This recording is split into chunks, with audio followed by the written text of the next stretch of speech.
Bonjour tout le monde, c'est Mumu. Alors, je vous retrouve aujourd'hui pour le défi numéro 6 du jeu du printemps de l'association Les Scrapésiennes. Comme d'habitude, vidéo en deux parties, celle-ci pour une petite carte Memory Dex et une seconde pour un petit fond de carte un peu plus classique, ou pas, on verra. Le sujet de cette semaine, ce sont les chiffres et les lettres, donc nous devons intégrer les deux sur Norea. Et pour l'aspect un peu plus technique, on nous demande de faire une réalisation avec un support autre que papier. Voilà, donc dans un premier temps, je commence par la carte Memory Dex. Alors j'ai choisi ce Grandize en forme de fanion pour découper mon support. Et en support, j'ai choisi d'utiliser un petit peu le Priplaque, l'acétate, enfin une matière plastique. Donc je vais vous en parler un petit peu. Il en existe de plusieurs sortes et de plusieurs aspects et textures. Donc ici, dans un premier temps, je vais vous parler du Priplaque. Alors le Priplaque est un plastique un petit peu épais, assez souple dans son ensemble. Il existe en plusieurs couleurs et plusieurs textures. Donc ici, vous allez voir, je vais essayer de vous approcher. Il est légèrement granuleux. Voilà, mais vous pouvez en trouver du lisse et du imprimé. Alors, ici un exemplaire imprimé que j'avais trouvé sur un salon il y a quelques années. Alors c'est mon dernier exemplaire, je me le garde bien précieusement du coup. Et ici, un Priplaque un peu plus classique. Alors on peut les acheter par grandes planches de 50 sur 70 cm dans les magasins de loisirs créa. Ou vous pouvez les trouver en 30-30 sur certains sites ou sur les salons de loisirs créatifs. C'est cette matière, moi, que j'ai choisi pour faire mon fond. Donc voilà, que j'ai découpé avec mes dies. Avec ce côté un peu granuleux et de l'autre côté très lisse. Donc je vous montrerai comment le travailler juste après. Vous pouvez aussi trouver des rhodoïdes. Alors je vais prendre un fond blanc. Hop là, parce que forcément celui-ci est imprimé. Donc j'en ai plusieurs de cette marque, c'est Kaisercraft qui les fait. Voilà, on peut retrouver aussi chez AB Studio certaines qui fait aussi ce genre de rhodoïde. Alors c'est du rhodoïde très fin, c'est comme le plastique qu'on met sur les reliures documents qu'on fait faire. Voilà. Donc ici avec du texte. On en trouve de différentes sortes et matières. Donc ici un couplet où il y a plusieurs parties sur un 30-30. Hop là. Et vous aviez aussi il y a quelques années, alors la marque n'existe plus, mais je sais qu'on peut encore en trouver sur certains sites, et alors pas forcément les mêmes motifs. Mais alors celui-ci est un rhodoïde qui est vraiment plus épais, qui est très lisse. Voilà, et qui est imprimé en blanc, donc j'ai ici avec des feuilles, ici avec des flèches. Voilà, c'était la marque Swirlcard qui faisait ça il y a quelques temps, et c'est vraiment dommage qu'ils aient arrêté parce que c'était vraiment une marque que j'aimais vraiment beaucoup. Voilà, donc ça ce sont les différents rhodoïdes et acétates que vous pouvez trouver dans le commerce. Après c'est pas bien compliqué d'en fabriquer soi-même, il suffit d'acheter du rhodoïde tout simple pour relier les documents et de les tamponner ou les travailler avec des encres tout support comme les encres à alcool, Memento, Stazone. Et les encres à alcool, soit qu'on fait maison, soit qu'on achète déjà toutes prêtes. Voilà, donc pour mon petite carte Memory Dex, j'ai choisi cette planche des ateliers de Karine. Donc c'est la planche sauvage. J'ai déjà préparé à l'avance mon petit tamponnage que j'ai colorisé ici au crayon de couleur. Tout simplement. Voilà, et que j'ai déjà découpé et préparé pour mettre sur ma petite carte. Et on va passer à la partie technique, celle des encres pour travailler dessus. Alors voilà mon petit fond de carte Memory Dex. Alors je vais venir travailler le côté granuleux pour que mes encres accrochent bien. Et ne possédant pas d'encre à alcool toute prête liquide, je vais les fabriquer moi-même avec ce que j'ai à la maison. Donc des pigments et de l'alcool à 90. Voilà, ça marche aussi avec l'alcool à 70. 90, on ne le trouve pas toujours. Donc avec 70, ça marche très très bien aussi. Il me faut un pinceau, de quoi récupérer mes pigments. Alors ça marche avec toutes sortes de pigments. Ne vous arrêtez pas à une marque précise ou la marque que j'ai ici. Ça marche avec les pigments classiques, ceux qu'on achète en poudre pour lier dans de la peinture ou de l'aquarelle, de l'huile ou de l'acrylique. Ça marche avec les Brucho et ici j'ai choisi cette marque parce que ça se rapproche bien des couleurs que je veux faire sur Maria. Non, voilà, je sais plus. Donc j'ouvre mes flacons, je fais bien attention à ne pas inverser mes bouchons, ça m'arrive assez souvent. Je vais venir réaliser un lavis. Donc pour ça, je mets de l'alcool sur mon tapis et de l'alcool en plus à côté. En plus, ça sent bien bon. On va finir bien shooté. Alors, je mets pas trop de pigment. Je veux pas un truc super... Hop là. Après, vous dosez, c'est comme pour l'aquarelle, hein, au lieu de l'eau, c'est de l'alcool, et ça marche pareil. Si vous voulez diminuer ou augmenter votre couleur, vous ajoutez ou vous diminuez la concentration de pigment dedans. Donc ici, j'ai ma couleur foncée, donc qui est un marron un petit peu terre, et un rose plutôt clair. Donc forcément, je vais commencer par le rose plutôt clair. Je vais bien le mélanger pour bien intégrer tout le pigment dans mon alcool. Alors vous avez remarqué que certains pigments comme ça, poudre toute prête, il y a plusieurs couleurs de pigments à l'intérieur. Si vous les mélangez pas correctement, vous allez avoir ces pigments qui vont ressortir à un moment ou à un autre. Là, donc ma couleur est bien mélangée, je vais un petit peu décharger mon pinceau. Alors j'ai un chiffon pas loin. Hop. Je vais prendre de l'alcool pur, je vais venir badigeonner toute Maria avec. On peut dépasser, il n'y a pas de souci. Et là, je vais prendre mon rose clair et je vais venir faire des taches et en badigeonner un peu partout. Alors, je vais me concentrer sur le centre de ma carte parce que c'est là que va être mon tamponnage.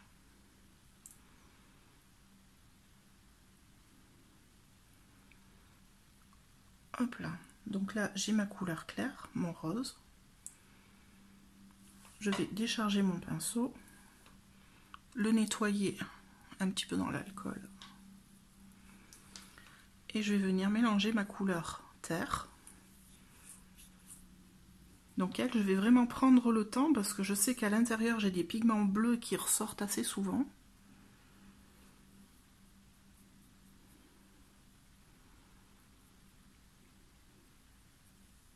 Pendant ce temps ici, j'ai l'alcool qui s'évapore, donc j'ai ma carte qui monte en couleur gentiment tout doucement. Et là, pareil, je vais venir faire des gouttes. Et ça va faire les mêmes effets que sur un papier Yupo. L'alcool va se diffuser, ça va vous faire des zones de couleur. Donc là, mon marron est assez clair. Je vais peut-être ajouter un petit peu de pigment dedans. Donc là, je m'embête pas, j'y vais directement au pinceau.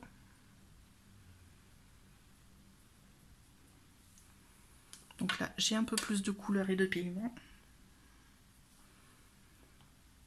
Je vais bien prendre le temps de tout bien écraser.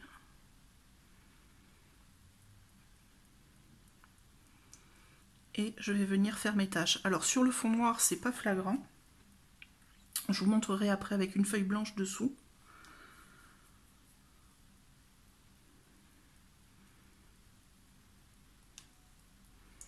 Là.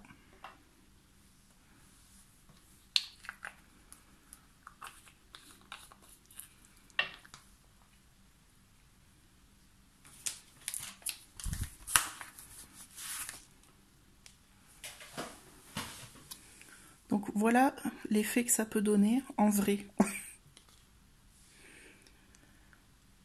Donc il y a un petit peu de nacre dans le rose, ça ressort bien sur le fond noir, on le voit bien.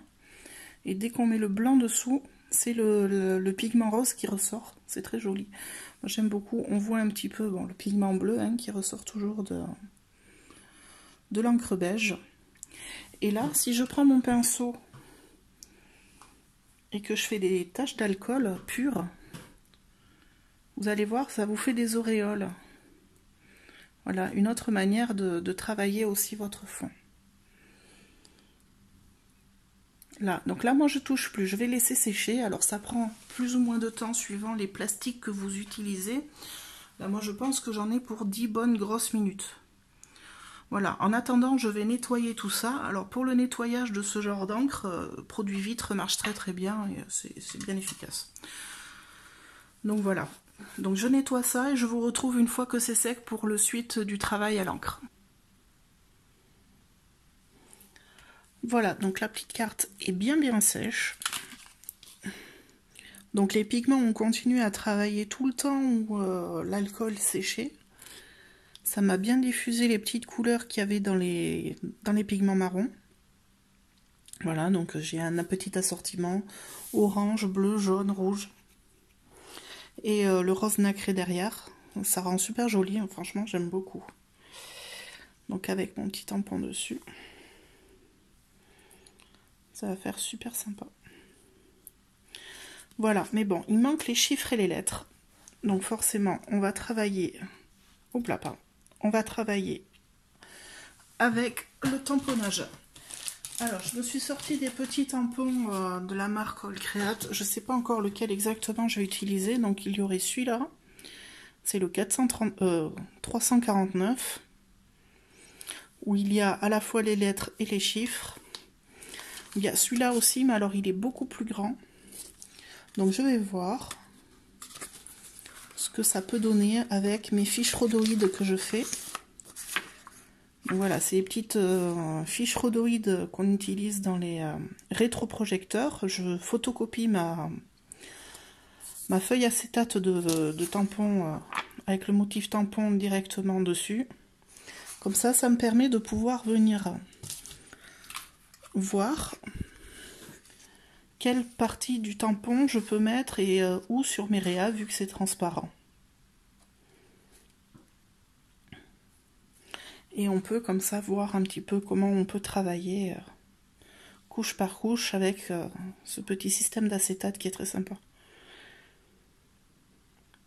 Alors ici c'est sympa, on verrait bien les lettres, pas beaucoup les chiffres, mais j'aime beaucoup cette partie là aussi.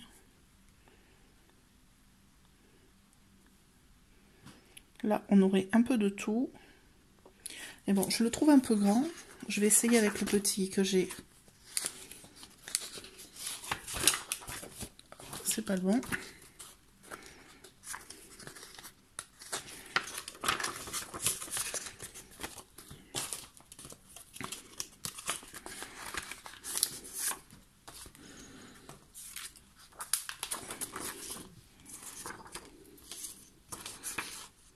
Ah, le petit serait aussi sympa. En plusieurs parties. Je vais partir sur le petit. Alors, pour tamponner, je vais utiliser de la Memento. Alors, c'est une encre tout support. Donc, elle ira bien sur ma petite carte sans souci. Hop là. Et je vais utiliser mon tampon directement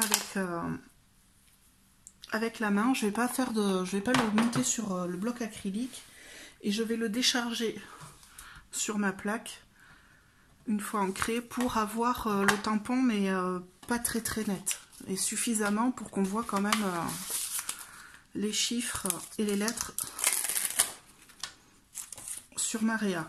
Donc je vais garder mon petit plastique dessous pour que vous voyez bien le tamponnage. Donc ici j'ai la glace mat, je vais décharger directement dessus parce que là j'ai pas de brouillon à portée de main. Donc je vais venir ancrer certaines parties du tampon. Alors c'est de l'encre noire, hein, très contraste, donc pour ça que je vais venir décharger, donc là, et je vais venir tamponner que certaines zones de mon triplaque.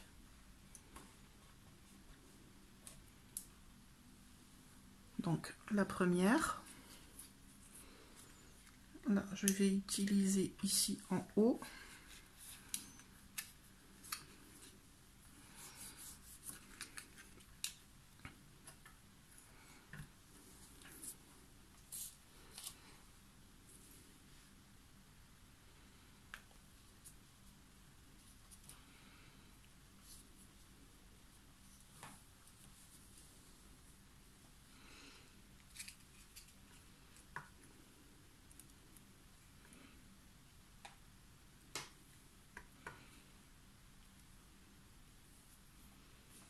Moi, je dirais que ça va comme ça.